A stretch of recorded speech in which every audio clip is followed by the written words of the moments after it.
Egunon jainkoak, ETB-ko ikusentzuleok, ongi etorri egibidean igandero dugun saiora. 6. urtez, Frantzisko Aita Santuak behartzuei buruzko gogoeta egiteko deia egin digu. Diru bilketa bereziak egiteko egunak izendatuak dira, baina orain Aita Santuak gai hau sakonki aztertzera gonbidatzen gaitu. Pobreak, ahaztuak baitira sarri. Claudio Umez kardinalak Frantzisko Aita Santua aitatua izan zenunean esan zion, ez ahaztu pobreak. Jerusalengo Elizazarrak gauza bera eskatu zion Paulori, hango behartzuak gogoan izateko, eta Paulok, ardura oso saiatu naiz hori betetzen.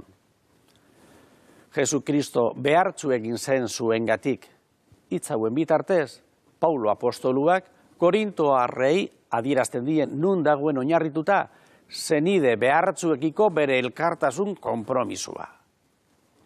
Behartzuen jardunaldiaren bidez, Aita Santuak gure bizimoduaz eta gaurko txirotasunaz hausnarketa egitera eraman nahi gaitu.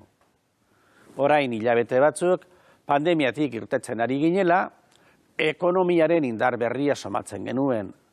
Uste genuen txiruen bizi maila hobera egingo zuela, baina Ukrainiako gerrak, gainetiko gatazka armatuen antzera, heriotzak eta hondamendiak biderkatu editu, eta bakebila ari direnen ahotsa isilarazten du. Zenbat behartzu sortzen dituen gerraren zentzugabekeriak. Milioika dira emakumeak, aurrak eta zarrak, bomba eta alerkarien arriskuari aurre egitera behartuak. Egunero, babeslekuetan, beldurrez dardarka eta oinarrizko bizi baldintzak hankaz gora direla. Nola erantzun egokia eman guzti hauei, zeniden babes afektiboa faltan dutela. Frantzisko Aita Santuak ondorengo testu hau proposatzen digu. Ezaguna duzue Jesukristo gure jaunagan eskuzabaltasuna aberatsa izanik, behartzu egin zen zuengatik, bere behartzu izateaz, zuek aberatz egiteko. Eta gero, 2. mendeko Justino Santuaren irakaspena aipatzen digu. Justinok dio, kristauek askatasunez ematen dute eukaristian, bakoitzak bere posibilitateen neurrira, eta bildutako dirua behartzuei laguntza emateko da.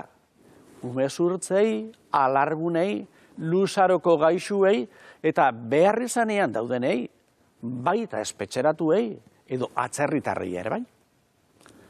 Azken urteotan Siria, Kongo eta orain Ukrainiako gerrateko milioika errefuxiatu daude. Herri askotako familiek etxeko ateak parez pare irike dituzte eta eskuzabaltasunez hartu emakume eta aurrasko behar bezalako duintasuna eskaintzeko. Hala ere, gatazkak zenbat eta gehiago iraun, orduan eta larriagoa diraren ondorioak. Harrera egin dutenei, gero eta zailagoa egiten zaie laguntzari jarraipen ematea. Hasitakoa, zama, astuna eta bideneketsua gertatu zaie. Daukagun apurra ezertxo ere ez dutenekin partekatzea oso ona da. Egoera zailetan ere, askatasuna, erantzukizuna, amaitasuna eta elkartasuna balio handikoak dira. Karitatea, fedea eta esperantza dira gure kristau nortasunaren eta kristau jokabidearen oinarria.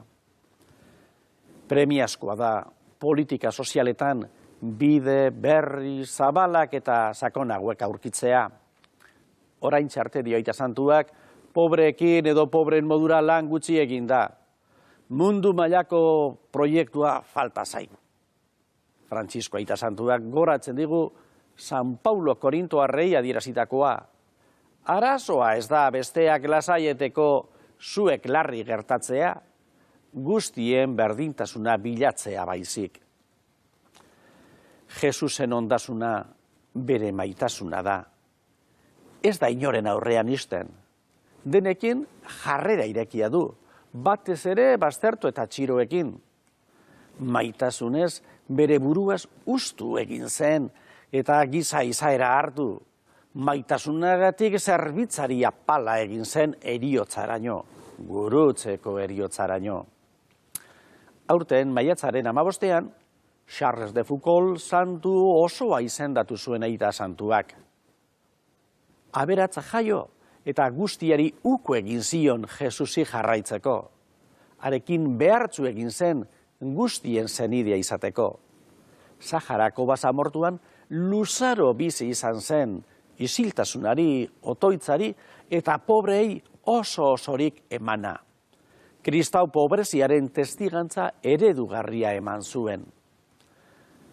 Harek esandako hitz hauek hausnartzekoak dira. Ez ditzagun behartzuak txikiak edo beharginak mespresatu. Jainkoarengan gure zenideak izateaz gain, Jesusen irudi bizia ere badira. Izan gaitezen beti, pobreen zenide eta lagunak haien artean apalik biziz Jesus bezala. Charles de Foucault, hauen asmo hauek ez ziren hitz utzalak, aukeratutako biziera baizik, eta azkeneraino jatortasunez eramana. Jesusekin ez du lotori jakina. Behartzuen 6. mundu jardunaldi hau, graziasko aukera dugu Kristau elkarte osoaren eta elizkide bakoitzaren bizimodua aztertzeko. Ea bat datorren Jesukristo pobrearekin. ETB-ko lagunok, gai sakonetan aritu ondoren, saioaren amaiera heldu zaigu. Zaila zaitezte behartzuak gogoan hartzen, eta beraiekin eskuzabalak izaten. Hurrengo igandera arte ondo izan. Agur.